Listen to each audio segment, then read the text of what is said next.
Em nossa primeira história de obsessões extremas... Ele parecia um cara normal, boa praça, mas por baixo tinha essa coisa sombria e perigosa. Um homem tranquilo e gentil, com um segredo bizarro.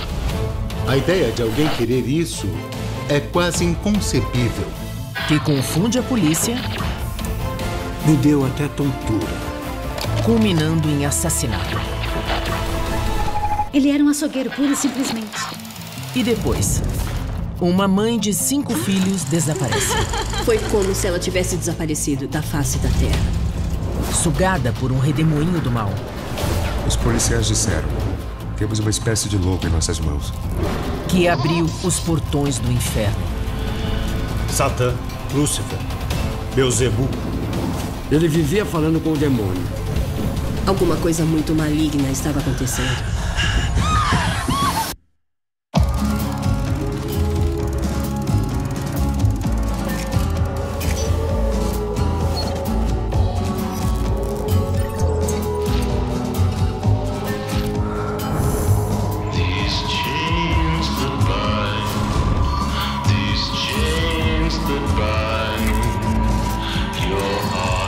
Obsessões extremas.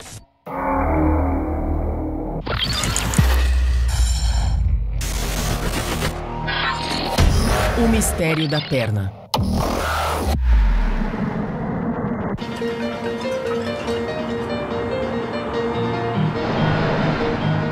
Até mesmo o amanhecer de um lindo dia pode trazer escuridão.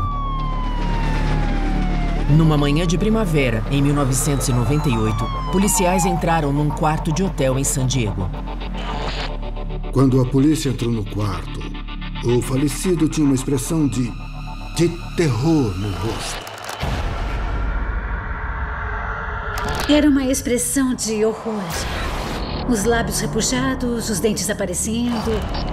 E as cobertas estavam todas bagunçadas, como se ele tivesse se debatido. Aquela morte tinha sido angustiante. Ele não morreu em paz. Ele não morreu tranquilamente. E os policiais logo descobriram por quê. Os primeiros policiais a chegar descobriram que uma das pernas do homem havia sido amputada. Tinha sido cortada em linha reta, como uma fatia de pão. Teria sido obra de um assassino sádico? Os policiais logo perceberam que era um crime totalmente fora do comum. Depois que eu vi do que se tratava o caso, nunca mais disse que havia visto de tudo. Nós ficamos horrorizados, ficamos estarrecidos. Foi o caso mais bizarro em que eu já trabalhei. O morto era o nova-iorquino Philip Bond, de 79 anos. O que ele estava fazendo naquele quarto de hotel em San Diego? E onde estava a perna dele? Os investigadores de San Diego foram perguntar para o homem que havia chamado a polícia. A ligação para a polícia tinha vindo do amigo do Sr. Bond, Greg Firth. Greg Firth também morava em Nova York. Ele era psicólogo e era bem mais novo. O psicólogo alegou que o amigo havia perdido a perna por causa de um acidente terrível. Olha, nós estávamos no México e o Philip foi atropelado por um carro. O amigo contou para os policiais que Bond havia se envolvido em um acidente de trânsito em Tijuana, México. Não tinha alternativa, teve que amputar a perna. Ele tinha passado por uma cirurgia e depois retornado ao hotel para se recuperar, para convalescer. Para o experiente investigador Tom Basinski, a história não era convincente. Quando você é atropelado por um carro e se machuca a ponto de ter uma perna amputada, você vai ter outros ferimentos. Vai ter escoriações, vai ter outros ferimentos no corpo. E não havia nada do gênero, ele apenas havia tido uma perna amputada. Uma ligação rápida para as autoridades mexicanas confirmou as suspeitas. Não havia informação sobre um acidente envolvendo Philip Bond. Se um cidadão norte-americano perdesse uma perna num acidente de carro em Tijuana, alguém saberia. A polícia sabia que Greg Firth estava mentindo. Alguma coisa coisa no Sr. Firth deixou os policiais com uma pulga atrás da orelha. Havia alguma coisa estranha, mas eles não sabiam o que era. Eu realmente preciso ir. Ainda tenho uma conferência em Nova York hoje. Porque ele estava muito ansioso para voltar para Nova York. Tipo, tá, meu amigo morreu, eu contei para vocês, agora eu vou cair fora. Os policiais não podiam deter Firth apenas com base numa intuição. Por isso, permitiram que ele voltasse para Nova York. Os primeiros investigadores do Departamento de Polícia de National City ficaram totalmente confusos. Não sabiam do que se tratava. A única maneira de saber era investigar mais a fundo a vida de Philip Bondy. Bondy era engenheiro em uma empresa conhecida e era muito bem sucedido. Ele era solteiro. Ele parecia ser aquele eterno solteirão que tinha um círculo íntimo de amizades. Os policiais descobriram que o melhor amigo era Greg Firth. Greg Firth era um homem sofisticado, inteligente e estudado. Ele dava aula na Universidade Estadual de Ohio e orientava crianças. Ao longo de 20 anos, os dois homens haviam criado uma ligação forte. Ele e Greg eram tão íntimos que Greg conseguia entendê-lo como ninguém. Teria o Dr. Firth, de alguma forma, sido responsável pela morte dolorosa de seu melhor amigo? Quando a autópsia foi concluída, a perplexidade só aumentou. Philip Bondy não havia morrido de hemorragia, mas de uma coisa muito mais incomum. A causa da morte havia sido gangrena gasosa. Muitos homens que tiveram as pernas amputadas durante a Guerra Civil morreram de gangrena gasosa. Porque as técnicas de cirurgia eram precárias e os cirurgiões não sabiam o que sabem hoje. Era extremamente raro alguém morrer de gangrena gasosa em um país de primeiro mundo, na época em que o Sr. Bondy faleceu. Começa com uma infecção que vai piorando tanto que acaba causando atáxia e a pessoa morre. Morrer de gangrena significa uma morte muito lenta, provavelmente muito dolorosa. Isso só podia significar uma coisa. Philip Bondy havia permanecido vivo durante dias depois que sua perna foi cortada, sofrendo uma dor insuportável conforme a gangrena ia se agravando. Mas como e por que a perna havia sido amputada? Os policiais não conseguiam encontrar um motivo que justificasse a amputação da perna. E ainda tinha a história do acidente de trânsito que eles descobriram que era mentira. Então, eles não faziam ideia do que estava acontecendo. A única pista era uma coisa estranha encontrada no quarto do hotel. Eles encontraram 2 recibos no quarto. Um dos recibos era de internação, no valor de $5.000, e o outro recibo era de uma cirurgia de $5.000. Não eram recibos de hospital, eram recibos de um talão genérico que é possível comprar em qualquer papelaria. Os policiais de San Diego foram para Nova York em busca de respostas, esperando encontrar pistas na casa da vítima. A Procuradoria de Justiça mandou uma equipe de investigadores para Nova York e conseguiu um mandado de busca para revistar o apartamento de Bondy. A polícia revistou o apartamento de Philip Bondy em Nova York. Durante a revista, os policiais encontraram literatura relacionada a uma obsessão. Eles encontraram várias fotos e vários slides de pessoas amputadas. Algumas delas em poses bastante provocantes. Fotos e vídeos de homens amputados, quase sempre nus. Os policiais ficaram aturdidos. Parecia que Philip Bondy tinha um segredo sórdido. O investigador-chefe de National City ligou e disse: "Eu tô lendo um artigo sobre um fetiche chamado apotenofilia." Eu respondi: "Apoteno o quê?" Um nome comprido para um problema bizarro. O maior desejo da vida de Philip Bond era ter a perna amputada.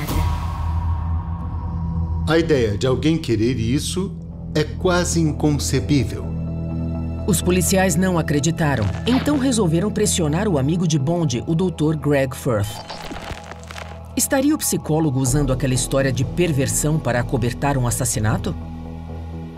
Era uma coisa doentia, uma perversão que a pessoa fazia para se excitar. Não podia ser verdade. Nós ficamos desnorteados. Na época, eu tinha 28 anos de carreira como policial. Eu já tinha visto muita coisa, mas aquilo me deu até tontura.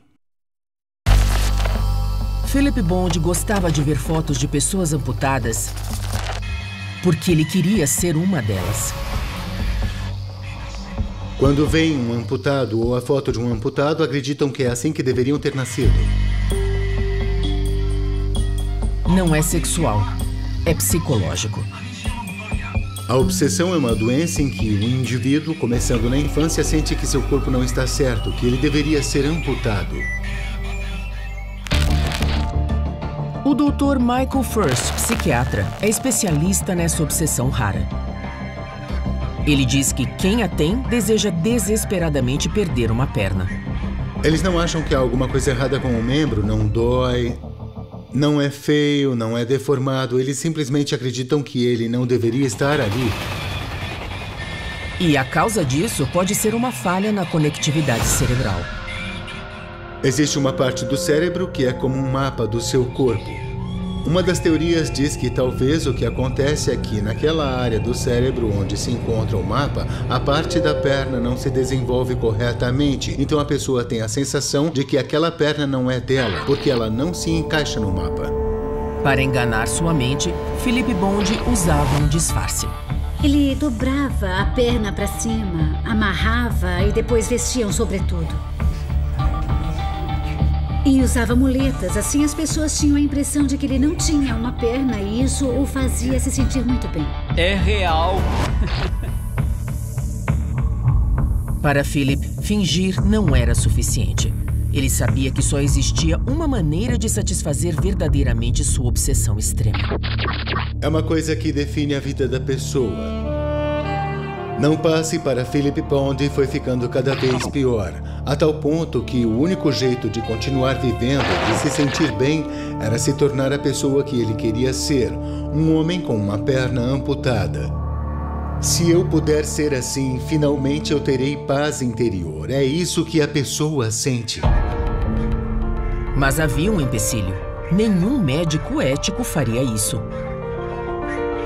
O que acontece é que qualquer tipo de cirurgia, quando você faz uma amputação cirurgicamente, tecnicamente você está mutilando a pessoa, você está alterando fisicamente o corpo dela.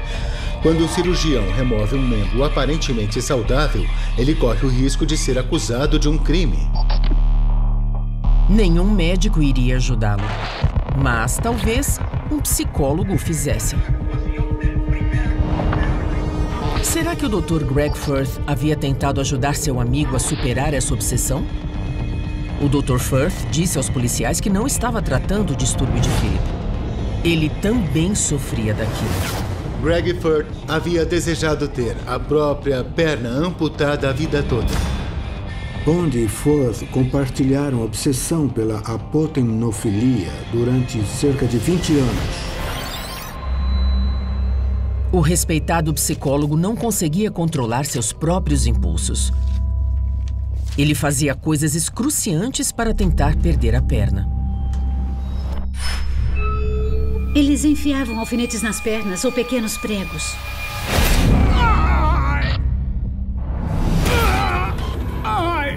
E esfregavam todo tipo de fluidos corporais nojentos para tentar fazer a ferida infeccionar. E basicamente tentavam aguentar até que eles praticamente desmaiavam e precisavam ir para o pronto-socorro. Os médicos davam antibióticos, limpavam as feridas e os mandavam para casa. Nunca deu certo. Nenhum médico de verdade cortaria a perna saudável dele. Simplesmente não cortaria. Greg e Philip precisavam encontrar outra maneira de satisfazer aquela obsessão. Um dia, folheando o jornal, Greg Firth encontrou a resposta. E eis que eles encontraram um cara chamado John Ronald Brown. O Dr. Brown não era um cirurgião normal. Descobriram que era um médico que fazia mudança de sexo. Brown realizava cirurgias ilegais de mudança de sexo. Portanto, poderia também estar disposto a amputar uma perna sadia. Ele prestava serviços para pessoas desesperadas. Eles entraram em contato com Brown e ele estava disposto a fazer a cirurgia. O sonho de Phil e Greg finalmente iria se tornar realidade. Mas logo se transformaria num pesadelo.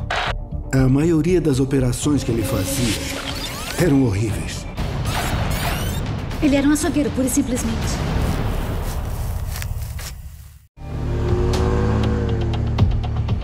A polícia de San Diego resolveu revistar o consultório do Dr. John Brown. Ele havia sido ligado à misteriosa morte do engenheiro nova-iorquino Philip Bondi. Nossa, o que eles encontraram foi inacreditável. O cirurgião havia deixado um rastro horripilante de negligência médica. Eles encontraram centenas de seringas sem tampa. Havia toalhas ensanguentadas no chão. Havia instrumentos cirúrgicos no chão. Nojento. Era pior que no terceiro mundo. Em matéria de higiene, era um desastre. Higiene precária não era o único problema. Brown não tinha licença para exercer a medicina. Ele era médico, mas o seu registro havia sido cassado. Isso não o deteve. O Dr. Brown cruzou a fronteira com o México para realizar cirurgias ilegais de mudança de sexo. Ele fazia cirurgias improvisadas em Tijuana. E na primavera de 1998, John Brown aceitou 2 novos pacientes, Greg Firth e Philip Bondi. Eles não queriam uma mudança de sexo, queriam uma amputação desnecessária. O Sr. Bondi estava tão desesperado que quando finalmente encontrou alguém disposto a realizar a cirurgia que ele havia desejado praticamente a vida toda, nada poderia ter o impedido. Dinheiro certamente não era problema. Greg Firth se encontrou com o Dr. Brown em San Diego e entregou a ele $10.000 para realizar a amputação. Lá estava o Dr. Firth na clínica preparado para passar pela cirurgia. E naquele momento nem tinha passado pela cabeça dele coisas como: o que eu vou fazer depois que ele cortar a minha perna? Só mais tarde é que o Brown se preocupou em arrumar um par de muletas. Firth combinou de fazer a cirurgia naquela tarde. Greg Firth estava pronto para amputação. Ele pagou um bom dinheiro a John Brown. Foi para Tijuana e se preparou para ter a perna amputada. Mas quando viu o Dr. Brown se preparando para a cirurgia, Greg Firth ficou com medo. Ele disse: eu fiquei olhando para aquele cara com aquelas mãos trêmulas naquela clínica imunda. E eu pensei, eu não vou sair daqui vivo. Me desculpa, eu não posso fazer isso, eu não posso. E ele disse que simplesmente cancelou tudo e disse: não dá, eu não vou fazer. Eu vou embora. Antes de deixar o México, Greg ligou para o amigo e lhe deu a notícia. Greg Firth ligou para Philip Bondi em Nova York e disse que havia mudado de ideia.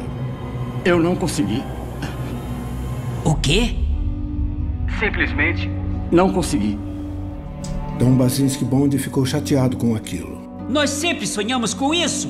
Ele disse que o Phil ficou furioso, fora de si. Como você pôde fazer isso? Como você pôde... Nós vivemos para isso. Se você não vai aproveitar a oportunidade, eu vou. E o Phil exigiu ir no lugar do Greg. Apesar da idade, Philip Bondi não pensou 2 vezes.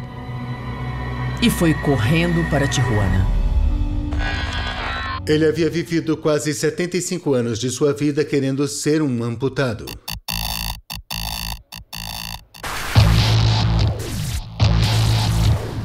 Não havia nada que pudesse detê-lo. Ele não se importava se fizessem em uma mesa de cozinha. Ele não se importava com nada. Ele só queria ter a perna amputada. O Dr. Brown não se intimidou com a fragilidade de seu paciente. Bond tinha 79 anos, era um homem magro e frágil. E Brown não fez nenhum exame de sangue, nenhum eletrocardiograma. Nenhum cirurgião teria operado, independente da condição. Mas o Brown não estava nem aí para isso. Nem aí. Ele se achava um excelente cirurgião.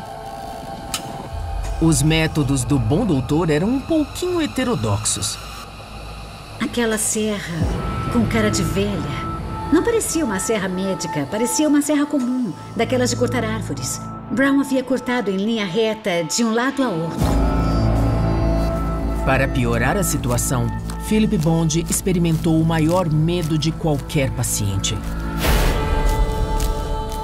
A anestesia não foi suficiente para deixá-lo completamente desacordado. Ele teve certo nível de consciência durante o procedimento de amputação. A amputação do Dr. Brown foi mal feita. Ele não havia deixado pele suficiente para fechar a ferida. Quando a perna foi removida, ela foi cortada em linha reta, como uma fatia de pão.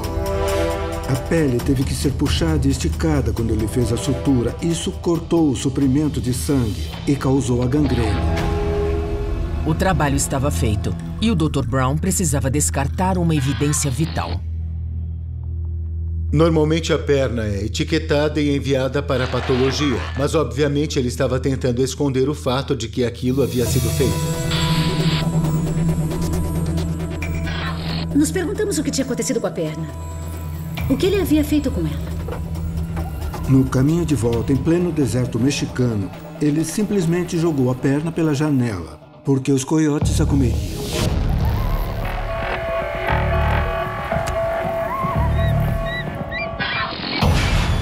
Ele descartou seu paciente praticamente da mesma maneira. Ele o levou para o quarto de hotel em National City, fez o check-in e o abandonou. Ele basicamente o deixou lá para morrer. Nos 2 dias seguintes, Philip Bond definhou rapidamente. Se você pensa na morte como um momento de paz, aquele não foi. Pela expressão horrível no rosto dele, eles sabiam que ele havia sofrido muito.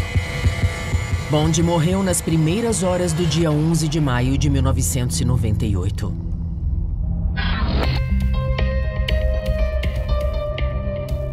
John Brown era um açougueiro arrogante. Ele sabia, quando pegou aquela serra para amputar a perna do Bond, que provavelmente causaria um grande dano ao corpo dele ou que o mataria. Os policiais descobriram que John Brown também havia sido responsável por várias cirurgias de mudança de sexo mal feitas. Philip Bond foi o ápice de sua carreira prolífica. Nós encontramos inúmeras gravações dele realizando as tais cirurgias. Por isso nós sabíamos que ele era um péssimo cirurgião. Várias vezes, quando você assiste as gravações, ele aparece com as mãos tremendo assim, enquanto tenta falar e explicar as coisas. Uma coisa pavorosa. Sob muitos aspectos, ele era um sociopata. Eu acredito que ele, assim como Joseph Mengele, usava seres humanos para fazer experiências e aperfeiçoar suas habilidades. John Brown foi acusado de homicídio doloso e enfrentou 7 acusações por praticar medicina sem licença. O único jeito de fazer aquele homem parar era colocá-lo na prisão por um bom tempo. O júri concordou. Em outubro de 1999, o Dr. John Brown foi considerado culpado de homicídio. Ele foi condenado à prisão perpétua, devendo cumprir no mínimo 15 anos e mais 21 anos. O Dr. Greg Firth evitou ser acusado como cúmplice do homicídio quando concordou em explicar o segredo bizarro para o júri. O Greg estava somente, do ponto de vista dele, ajudando o amigo, uma pessoa que sofria do mesmo distúrbio que ele. Por 75 anos, Philip Bond havia sido escravo de sua obsessão extrema. Será que ele se sentiu realizado nas últimas horas de agonia? Alguém com uma obsessão tão extrema durante tantos anos, disposto a fazer o que ele fez, nem chegaria a pensar em morte. Ele pensaria: Agora, finalmente, sou uma pessoa completa, inteira. Minha perna não está mais aqui. É o que eu sempre quis. A obsessão dele era ter a perna amputada. E isso custou a vida dele.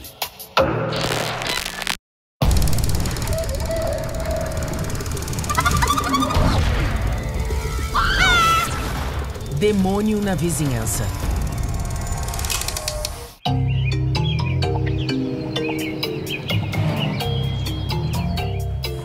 Em 1970, uma típica família da Califórnia tomava seu café da manhã. Todos esperavam que Florence Brown desse conta de tudo. Oi, mãe. E ela cumpria as tarefas de esposa e mãe de 5 filhos e ainda tinha um emprego de tempo integral. Florence Brown era professora em uma escola. Era bastante popular, daquelas professoras que deixam saudade quando você sai da escola. Ela era daquelas professoras inspiradoras, era uma mulher maravilhosa que amava ensinar. Florence teria mais um dia movimentado de aula e uma reunião de pais e mestres naquela noite. Muito bem, então até mais tarde. Comportem-se. Seria o último beijo dos dois.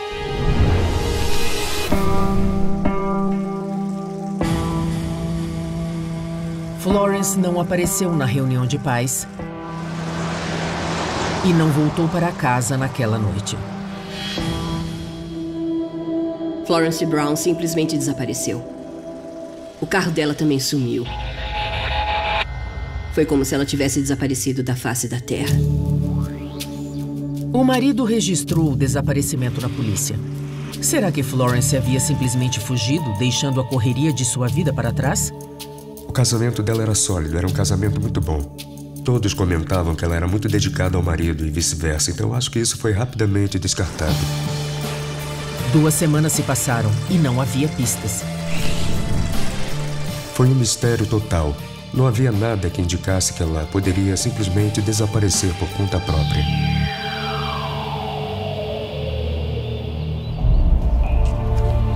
Até que alguém tropeçou na verdade.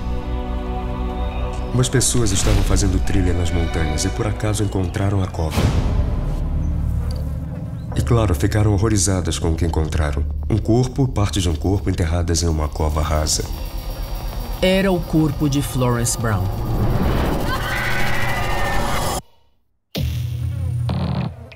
Ela havia sido enterrada de qualquer jeito, mutilada.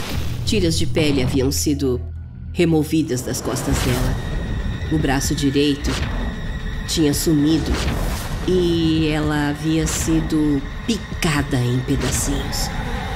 E o detalhe mais pavoroso de todos: havia um buraco aberto no lugar em que o coração de Florence Brown deveria estar.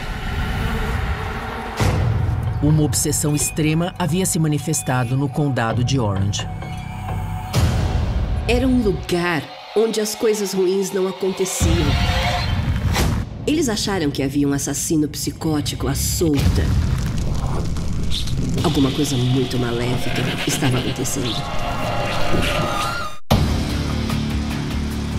Junho de 1970. Em Los Angeles, o julgamento da família Manson estava prestes a acontecer. O condado de Orange fica perto dali e não escaparia daquela onda de terror diabólico. Ela havia sido horrivelmente mutilada. Florence Brown, mãe de 5 filhos, havia sido encontrada morta, o corpo cortado em pedaços. Só poderia significar uma coisa. Todo mundo andava preocupado com assassinatos ligados a cultos, a satanismo. As pessoas ficaram com medo. Elas acharam que poderia ser outro caso como o dos Manson. Outro Charles Manson rondando aquelas ruas tranquilas?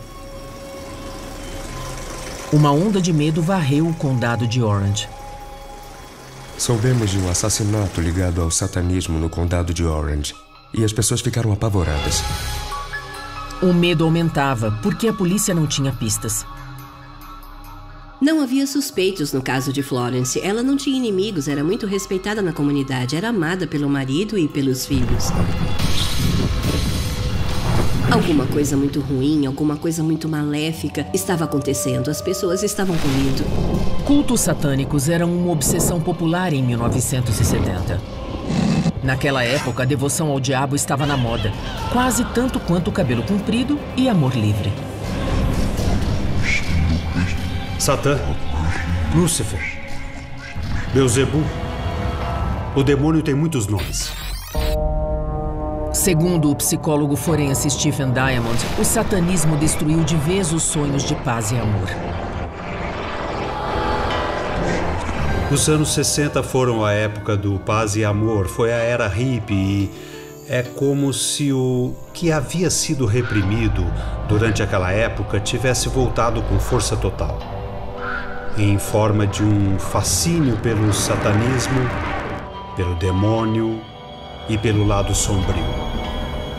Um fascínio pelo mal poderia ter desencadeado aquele crime hediondo?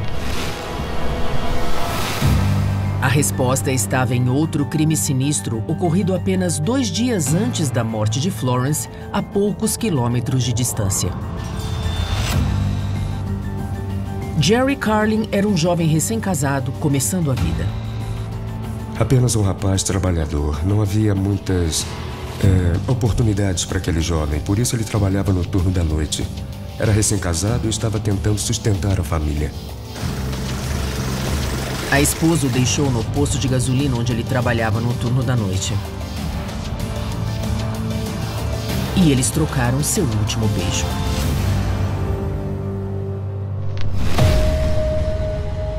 Algumas horas depois, Jerry estava morto.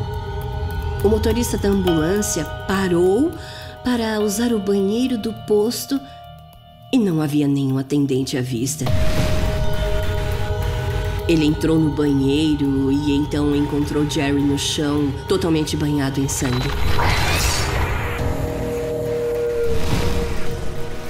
A caixa registradora estava aberta e vazia. A polícia supôs que tivesse sido um assalto que havia dado muito errado. Àquela altura, a busca era meio aleatória.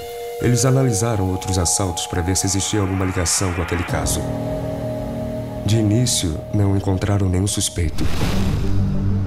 Até que policiais da Califórnia prenderam um andarilho de 21 anos por outros crimes. Ele estava usando uma jaqueta jeans manchada. Ele estava preso e falou da jaqueta para os carcereiros, de como ele a havia conseguido. Aquela jaqueta jeans solucionou o caso. A jaqueta pertencia ao homem assassinado, Jerry Carlin. A mancha era do sangue de Jerry. O andarilho disse que outra pessoa havia dado a jaqueta para ele. Os caras que ele conhecia tinham dado a ele. Eles estavam hospedados em um motel em Costa Mesa. Quando ele acordou, ganhou a jaqueta. Veste! A dica dele levou a polícia a uma gangue de jovens viciados em drogas. Era um bando de pessoas muito desajustadas. Tipo um grupo de ciganos. A cidade inteira estava cheia de hippies e drogados. Era muito pior do que é hoje. O líder da gangue era Stephen Hurt. Ele era um jovem de 20 e poucos anos. Tinha uma aparência normal. Mas a polícia descobriu que Stephen não era tão normal. Ele acreditava que seu pai era Satã, que ele era filho de Satã. Ele dizia que conversava com o demônio todos os dias e todas as noites. Estava sempre conversando com o diabo. Stephen e seu bando de seguidores se auto-intitulavam os Filhos de Satã. Eu proclamo Satã Lúcifer como meu único Deus. Eles adoravam o demônio noite após noite nos becos de Santa Ana. Os indivíduos que são atraídos por esses cultos satânicos tendem a ter personalidade perturbada e se sentem alienados da sociedade. São meio desajustados. Salve, Satã! O satanismo é muito atraente para meninos adolescentes por causa da questão do poder. Salve, Satã! A obsessão satânica de Steven o estava levando a um lugar muito mais sinistro. Ele estava buscando uma nova forma de agradar seu pai. Se você adora Satã, você precisa obedecer Satã. E você precisa espalhar a mensagem dele, e a mensagem dele é o mal. O que é mais maligno que assassinato?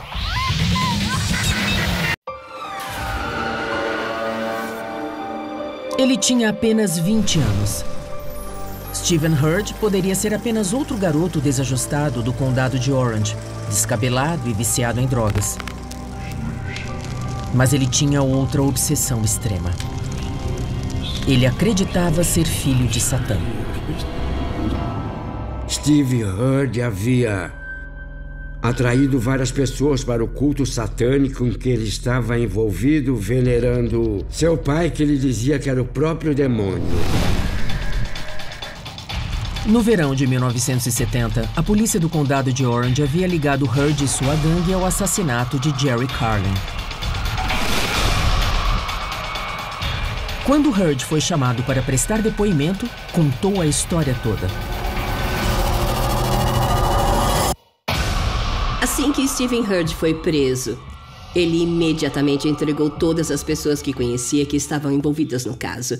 Ele simplesmente começou a choramingar e entregou todo mundo. Tudo havia começado com o desejo de ir a São Francisco.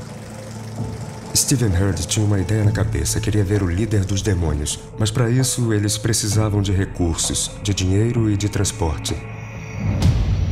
Numa madrugada de junho, eles entraram num posto de gasolina em Santa Ana. Jerry Carlin era o único funcionário. Vamos nessa, cara. Steven Hurd entrou primeiro. E aí, tudo bem? Isso aqui é um assalto. Ele disse para Jerry Carlin que era um assalto. Ao lado de Hurd estava o seguidor Craig House, apelidado de Alce. Sai daqui, cara. Abre a gaveta. Não.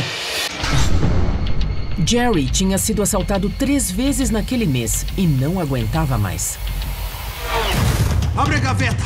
Abre a gaveta! Não adianta lutar, cara! Não adianta! Steven e Craig arrastaram Jerry para o banheiro. Craig tinha uma machadinha na cintura, então ele a pegou e enlouqueceu. Ele golpeou Jerry até a morte no banheiro. A vida de Jerry Carlin foi sacrificada por uns poucos trocados. O assalto rendeu $73, uma lata de aditivo e uma jaqueta. Hurd ficou muito satisfeito com o trabalho de seu discípulo. De acordo com o depoimento de Hurd no local, Alce lambeu o sangue da machadinha. E Hurd diz: foi legal, foi o máximo. Ele elogiou House por sua bravata. Steven Hurd também havia desenvolvido gosto por sangue. Sua obsessão extrema estava aumentando.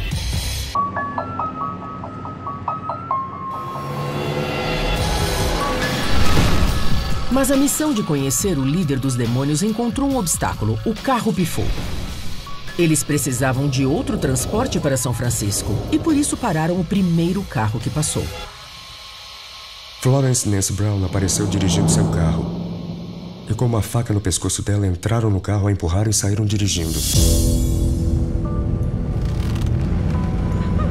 Foi o sequestro mais rápido que já se viu. Aquela mãe de 5 filhos, a caminho da reunião de pais e mestres, não era páreo para 3 homens com sede de sangue.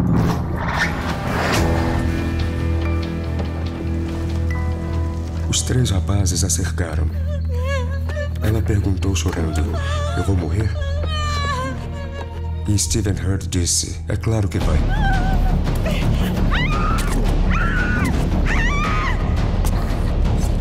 Ela foi atingida várias vezes com um facão no peito. Florence levou 20 facadas e o corpo dela foi abandonado. Mas Stephen Hurd retornou mais tarde. Ele queria terminar o que havia começado. Ele voltou até o corpo, arrancou o braço, cortou algumas costelas e tirou o coração. Para Stephen Hurd, a mutilação do corpo de Florence Brown foi um tributo dele para Satã. Ele diz que fez um círculo, colocou o coração dela no meio e pôs fogo. Quando se fala em retirar uma parte do corpo para Satã, é uma espécie de oferenda. Ele fez mais do que queimá-lo. Ele confessou para a polícia que havia arrancado e comido o coração. Porque aquilo o preservaria de uma maneira muito estranha para seu pai.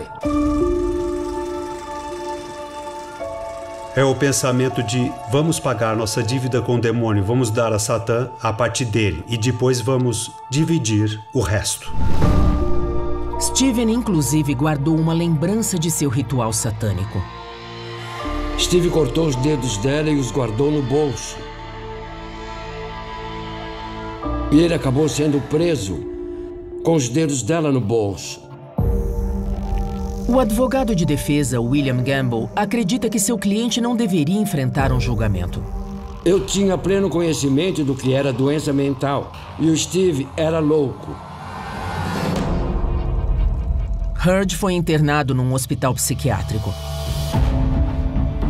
Mas 5 anos depois, em 1975, ele foi considerado apto a ser julgado. Stephen Hurd foi condenado por 2 acusações de homicídio qualificado e sua pena foi prisão perpétua. Craig Walsh também foi declarado culpado de homicídio e condenado à prisão perpétua. Eu sou advogado há 45 anos e vou ao tribunal criminal todos os dias. E aquele foi um dos crimes mais chocantes em que eu já trabalhei. E foi uma coisa muito perversa mesmo. Anos depois dos crimes, o jornalista Larry Wellborn se encontrou com a viúva de Jerry Carlin. Ela me contou que na noite que morreu, ele deu um beijo nela e disse: "Eu sempre vou te amar." E ela nunca mais o viu. Ela ainda não tinha contado para ele que estava grávida. Então ele nunca soube que seria pai. E aquela jovem ficou sozinha, criou o filho da melhor maneira que pôde. Foi uma tragédia. No condado de Orange, o satanismo voltou para as profundezas de onde havia saído. Mas Stephen Hurd jamais emergiu de sua obsessão extrema. Em 2005, ele morreu de derrame cerebral na prisão, ainda acreditando que iria se encontrar com seu pai no inferno. Um dia ele me disse: "Sr. Gamble, vou te contar uma coisa. Quando as pessoas morrem, alguém precisa julgá-las, sabe? Eu vou ser julgado pelo meu pai, o demônio. Ele e eu."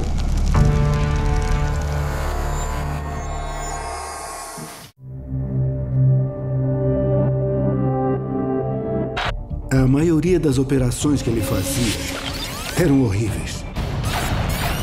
Ele era um açougueiro, pura e simplesmente.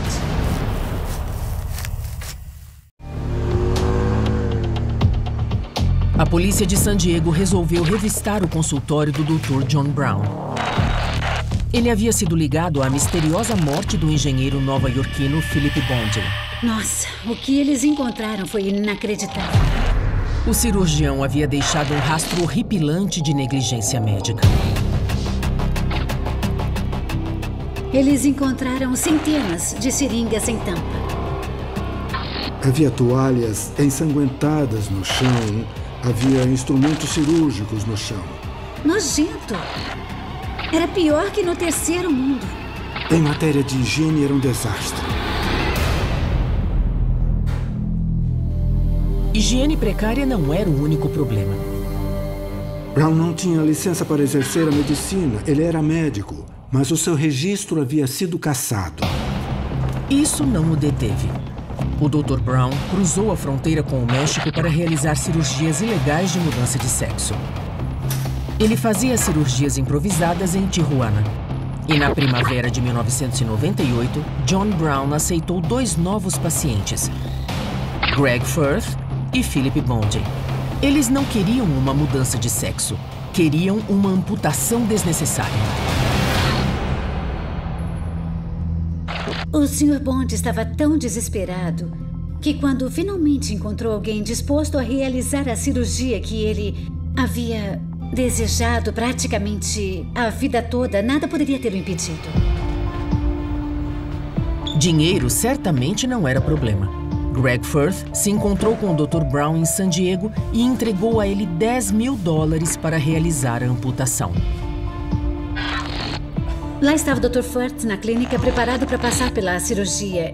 E naquele momento nem tinha passado pela cabeça dele coisas como: o que eu vou fazer depois que ele cortar a minha perna? Só mais tarde é que o Brown se preocupou em arrumar um par de muletas. Firth combinou de fazer a cirurgia naquela tarde. Greg Firth estava pronto para amputação. Ele pagou um bom dinheiro a John Brown. Foi para Tijuana e se preparou para ter a perna amputada. Mas quando viu o Dr. Brown se preparando para a cirurgia, Greg Firth ficou com medo. Ele disse: eu fiquei olhando para aquele cara com aquelas mãos trêmulas naquela clínica imunda.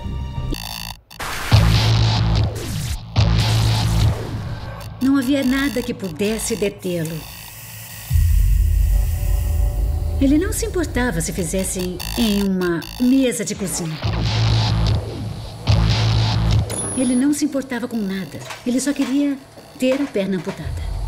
O Dr. Brown não se intimidou com a fragilidade de seu paciente. Bondi tinha 79 anos, era um homem magro e frágil.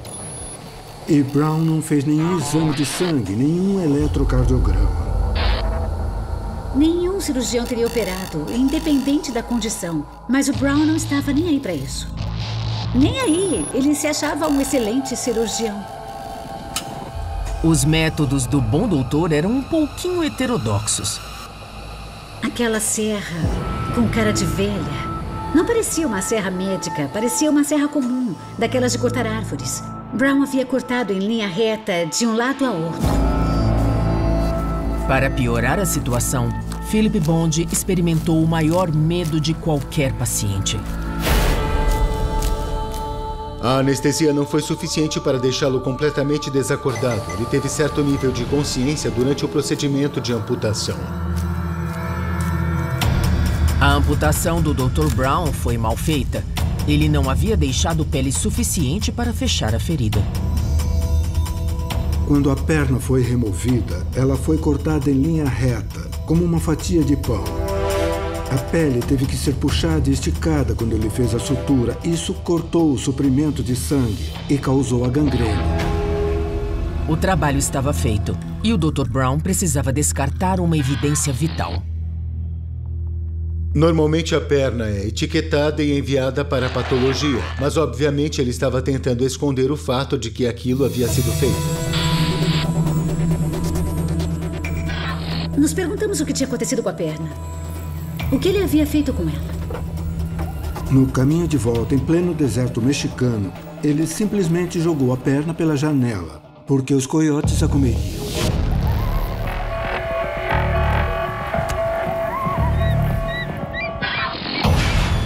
Ele descartou seu paciente praticamente da mesma maneira.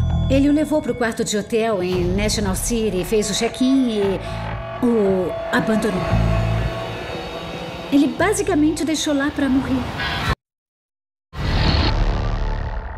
Nos 2 dias seguintes, Philip Bondi definhou rapidamente. Se você pensa na morte como um momento de paz, aquele não foi. Pela expressão horrível no rosto dele, eles sabiam que ele havia sofrido muito. Uma obsessão extrema havia se manifestado no condado de Orange. Era um lugar onde as coisas ruins não aconteciam. Eles acharam que havia um assassino psicótico à solta. Alguma coisa muito maléfica estava acontecendo. Junho de 1970. Em Los Angeles, o julgamento da família Manson estava prestes a acontecer. O condado de Orange fica perto dali e não escaparia daquela onda de terror diabólico. Ela havia sido horrivelmente mutilada. Florence Brown, mãe de 5 filhos, havia sido encontrada morta, o corpo cortado em pedaços. Só poderia significar uma coisa. Todo mundo andava preocupado com assassinatos ligados a cultos, a satanismo. As pessoas ficaram com medo. Elas acharam que poderia ser outro caso como o dos Manson. Outro Charles Manson rondando aquelas ruas tranquilas? Uma onda de medo varreu o condado de Orange. Soubemos de um assassinato ligado ao satanismo no condado de Orange. E as pessoas ficaram apavoradas. O medo aumentava porque a polícia não tinha pistas. Não havia suspeitos no caso de Florence. Ela não tinha inimigos, era muito respeitada na comunidade, era amada pelo marido e pelos filhos. Alguma coisa muito ruim, alguma coisa muito maléfica estava acontecendo. As pessoas estavam com medo.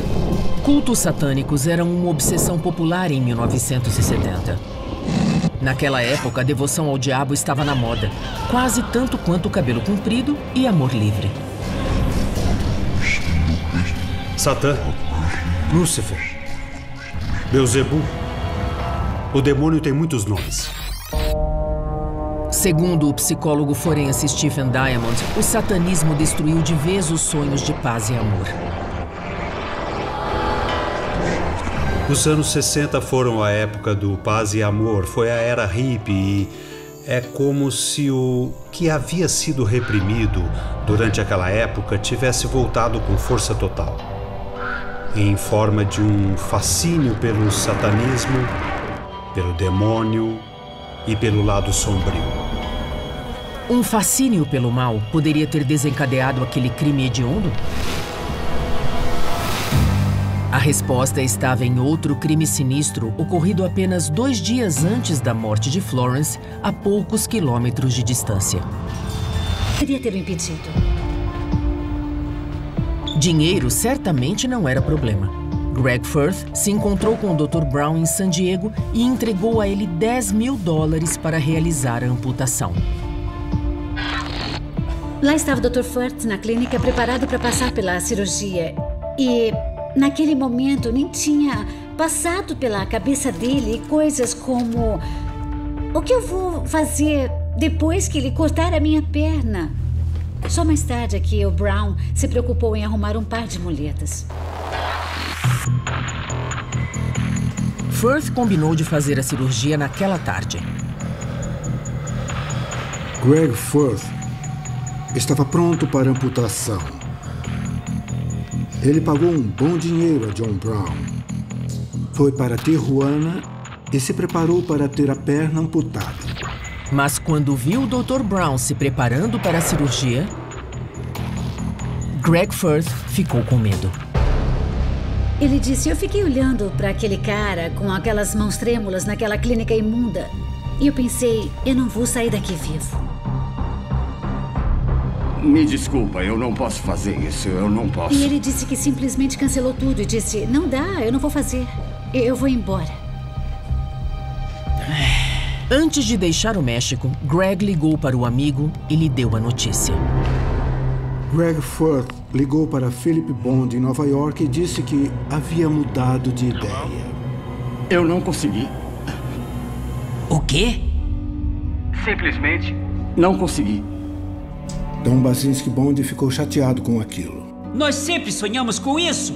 Ele disse que o Phil ficou furioso, fora de si. Como você pôde fazer isso?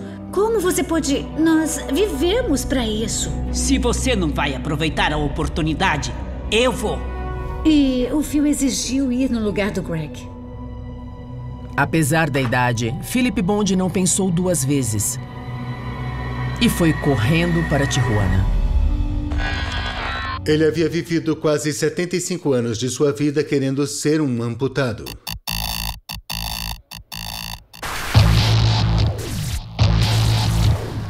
Não havia nada que pudesse detê-lo. Ele não se importava se fizessem em uma mesa de cozinha. Ele não se importava com nada. Ele só queria ter a perna amputada. O Dr. Brown não se intimidou com a fragilidade de seu paciente. Bond tinha 79 anos, era um homem magro e frágil. E Brown não fez nenhum exame de sangue, nenhum eletrocardiograma. Nenhum cirurgião teria operado. O Dr. Brown precisava descartar uma evidência vital. Normalmente a perna é etiquetada e enviada para a patologia, mas obviamente ele estava tentando esconder o fato de que aquilo havia sido feito. Nos perguntamos o que tinha acontecido com a perna. O que ele havia feito com ela? No caminho de volta, em pleno deserto mexicano, ele simplesmente jogou a perna pela janela, porque os coiotes a comeriam.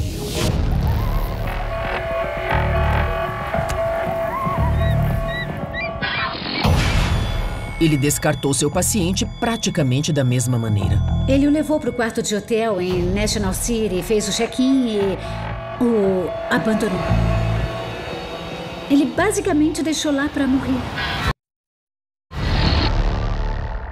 Nos 2 dias seguintes, Philip Bond definhou rapidamente. Se você pensa na morte como um momento de paz, aquele não foi. Pela expressão horrível no rosto dele, eles sabiam que ele havia sofrido muito. Bond morreu nas primeiras horas do dia 11 de maio de 1998.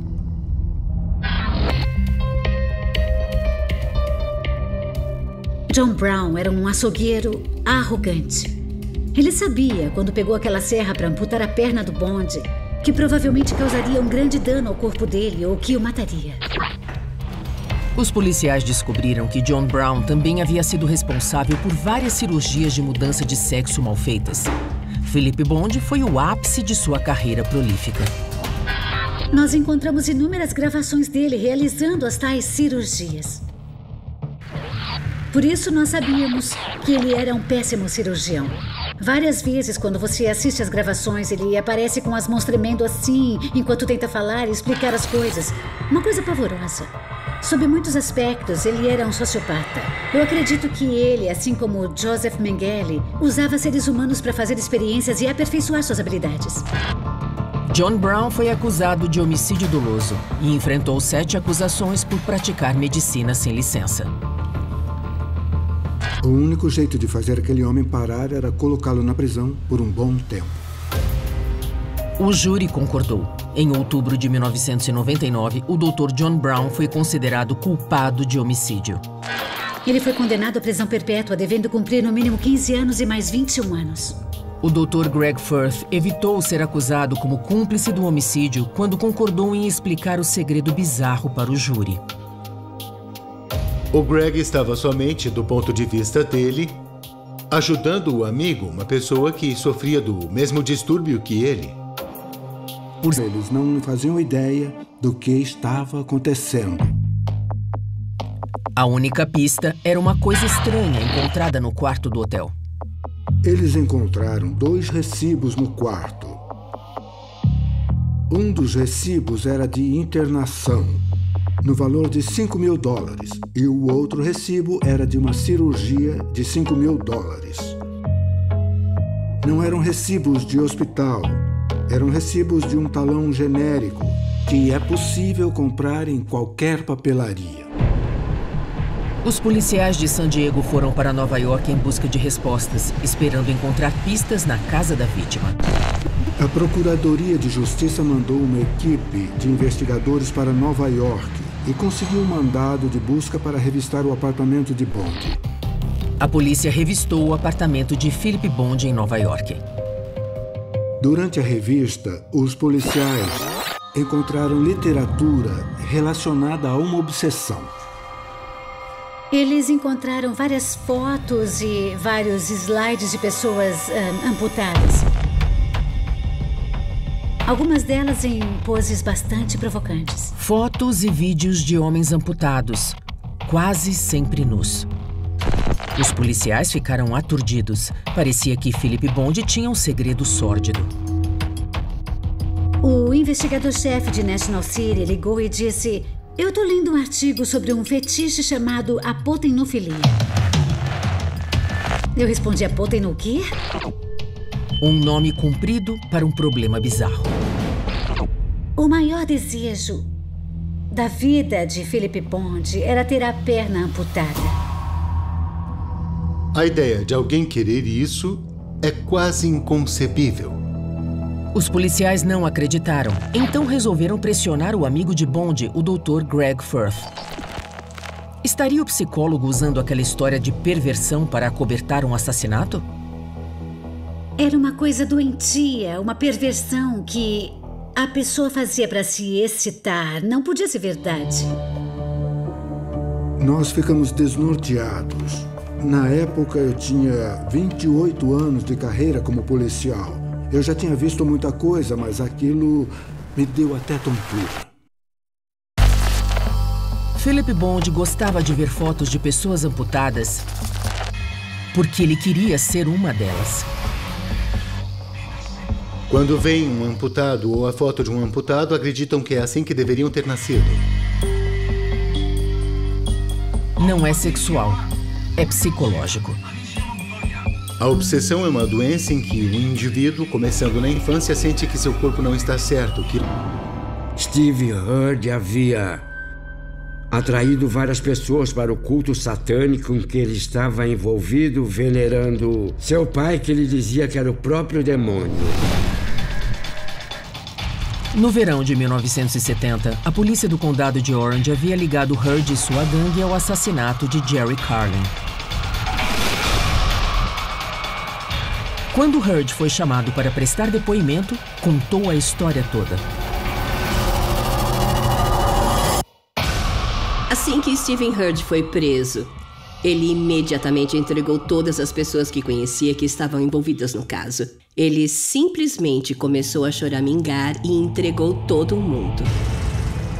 Tudo havia começado com o desejo de ir a São Francisco.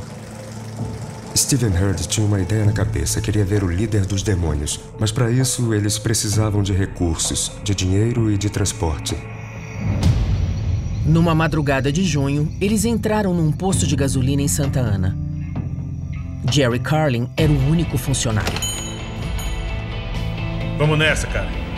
Stephen Hurd entrou primeiro. E aí, tudo bem? Isso aqui é um assalto. Ele disse para Jerry Carlin que era um assalto.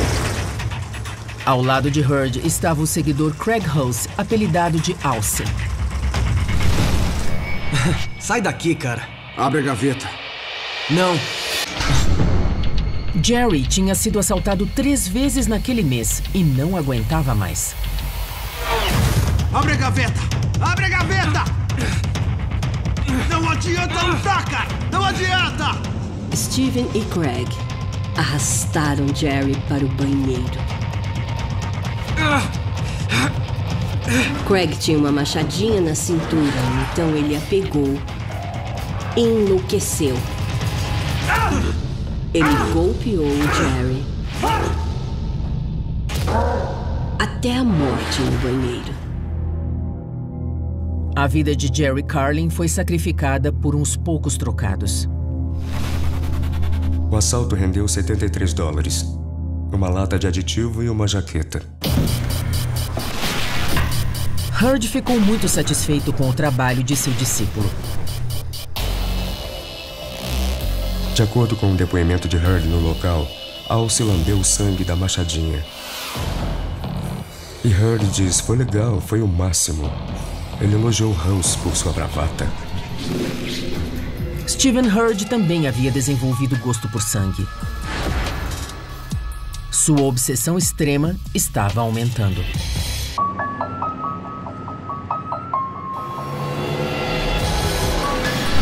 A ligação rápida para as autoridades mexicanas confirmou as suspeitas.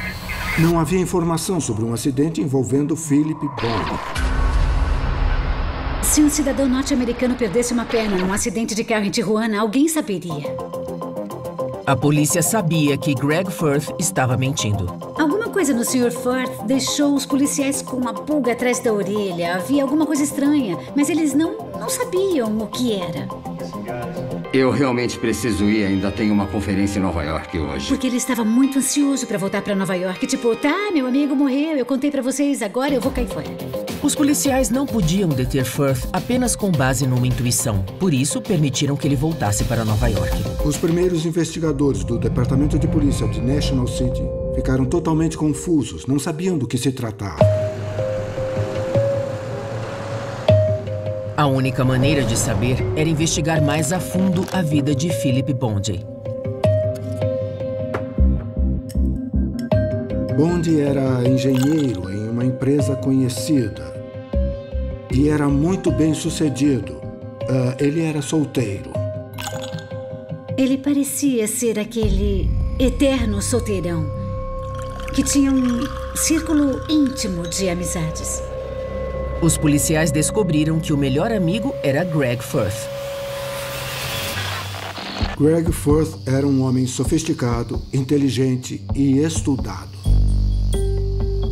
Ele dava aula na Universidade Estadual de Ohio e orientava crianças. Ao longo de 20 anos, os dois homens haviam criado uma ligação forte. Ele e Greg eram tão íntimos que Greg conseguia entendê-lo como ninguém. Teria o Dr. Firth, de alguma forma, sido responsável pela morte dolorosa de seu melhor amigo? Quando a autópsia foi concluída, a perplexidade só aumentou. Philip Bond não havia morrido de hemorragia, mas de uma coisa muito mais incomum. A causa da morte havia sido gangrena gasosa. Muitos homens que tiveram as pernas amputadas durante a Guerra Civil morreram de gangrena gasosa. Porque as técnicas de cirurgia eram precárias e os cirurgiões não sabiam o que sabem hoje.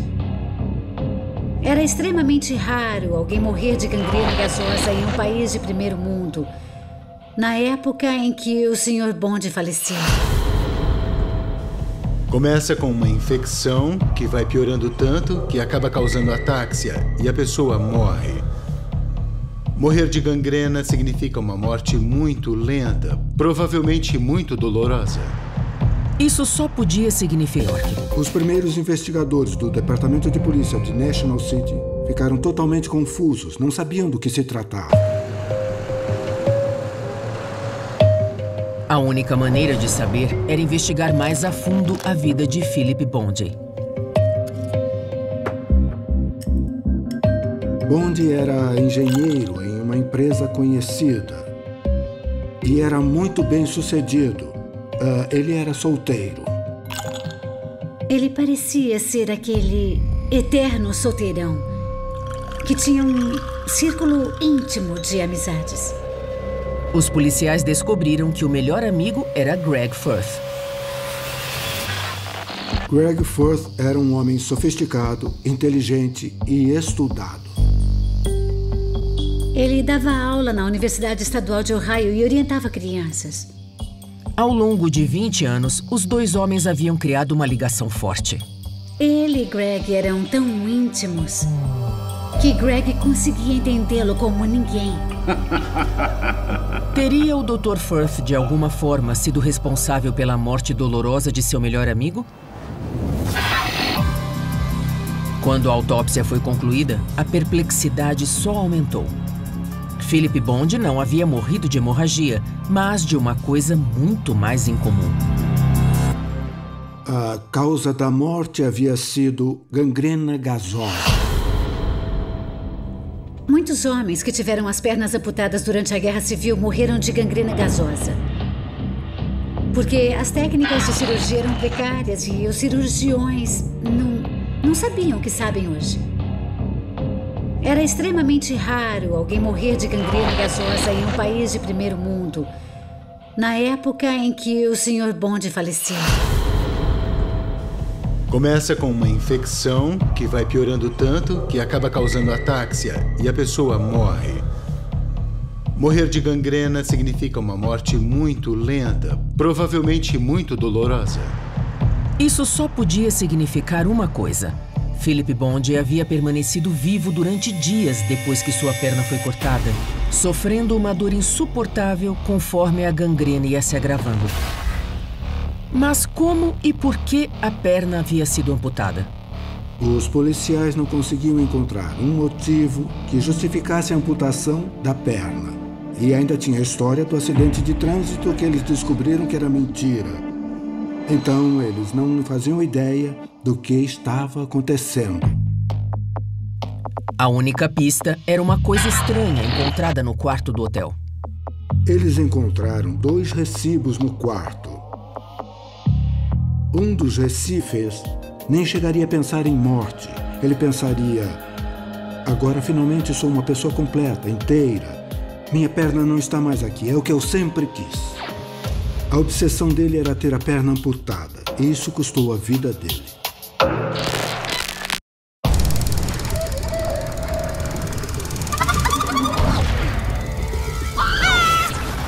Demônio na vizinhança.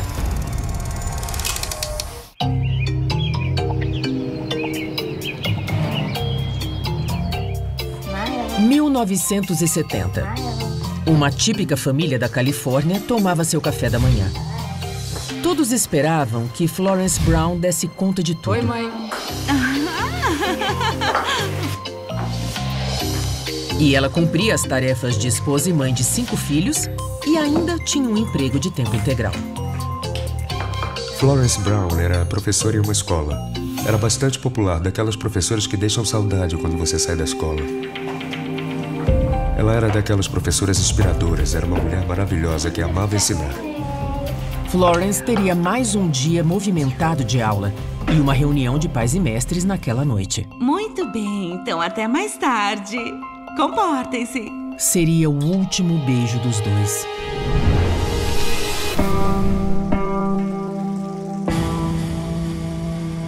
Florence não apareceu na reunião de pais e não voltou para casa naquela noite. Florence Brown simplesmente desapareceu. O carro dela também sumiu.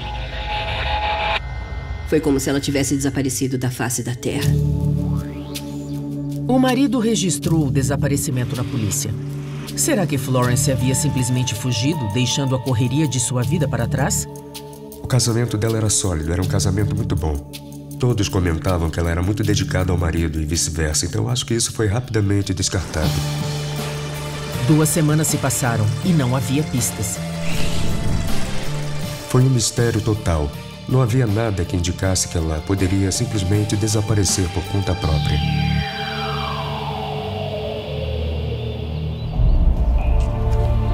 Até que alguém tropeçou na verdade.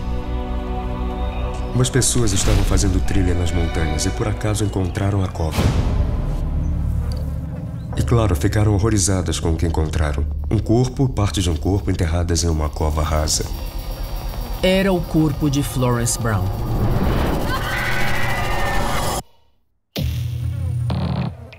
Ela havia sido enterrada de qualquer jeito, mutilada. Tiras de pele haviam sido removidas das costas dela. O braço direito